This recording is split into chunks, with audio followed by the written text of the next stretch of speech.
No matter how seasoned a chef you are, there are always new ingredients and recipes to get fired up about.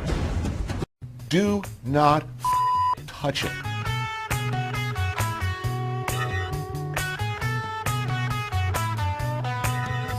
And here's maybe the most overlooked feature or factor in the success or failure of a steak, particularly a thick steak, but it's true of all meat. This magical period immediately following its removal from the heat, it should rest on the board, meaning sit there at room temperature for 5 to 7 minutes, at which point stay away from it. Don't touch it. Don't poke it. Don't slice it to look inside. I'm going to find a good hot sizzling either grill or pan, get a good crust and sear on the outside. You want to finish it either in the oven or all the way on the grill. Do not start slicing it into slices right away. What's going on inside is it is continuing to cook, but even more importantly, the juices are distributing themselves in a truly wonderful alignment. That's why if you cut into a steak too quickly off the barbecue, you get this sort of bullseye pattern instead of what it should be, a gentle graduation from red to various hues of pink to the outer crust. All the difference in the world between a good steak and a totally messed up steak is going on in that period of time that you're just doing nothing. Nothing. And then just let it sit. Don't wrap it in foil. Don't cover it. Don't poke it. Don't prod it. Don't even look at it. Just let it sit there. Leave it alone. Again, mature steaks. And as always, I'll make my paste and my seasoning. So with the beef, we'll use the beef cube. Tiny bit of olive oil in that to make that paste. It's approximately half a cube of steak. Right, the guide to cooking a perfect steak. Hot pan. The secret here is to make sure that we literally sear the steak and not boil it. Season it first. Beautifully done. Get some nice large grains of pepper, so you got a nice bit of heat. Mop up all that seasoning and sort of push in. The four most important parts to make sure you take them out of the fridge 20 minutes before you actually start cooking them. Cooking a steak, that's... Just mix that in. And so what we're going to do is we're going to seal the steaks so they're pink, medium rare. I was taught years ago to season steaks with salt and pepper. And one day, my fascination for stock cubes, I thought, let's make a paste. And that's what I did.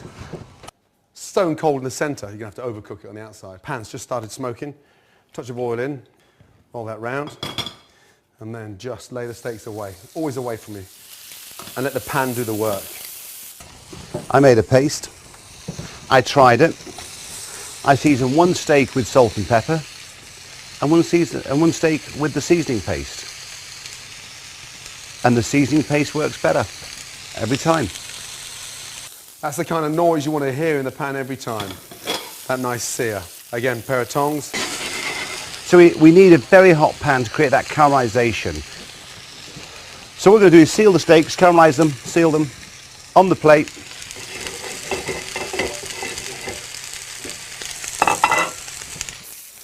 Turn it over very carefully. Literally 30 seconds in the pan, you can see the colour. Beautiful. That layer of fat on the back of the sirloin, you want to render that down as well. That's it there. So hit that into the pan.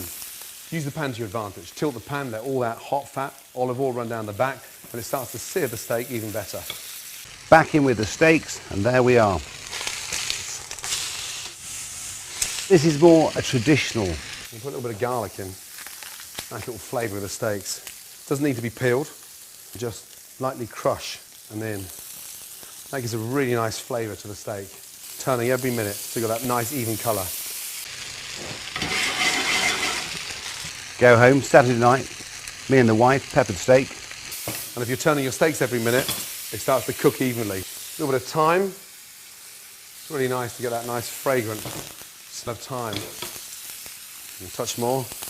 I quite like my steaks rare, so rare is here, opposite the palm, at the top. Medium is there, and well done is at the top of your wrist. You glass with some Worcester sauce, bit of cream, and it's delicious. But little knobs of butter. And this is where the steak starts to take on a completely different flavour. Tilt the pan, then just baste the steaks. That fried thyme, that garlic. Nothing's burning, and that's why we started off with olive oil. And so we'll take these out. So there's our steaks.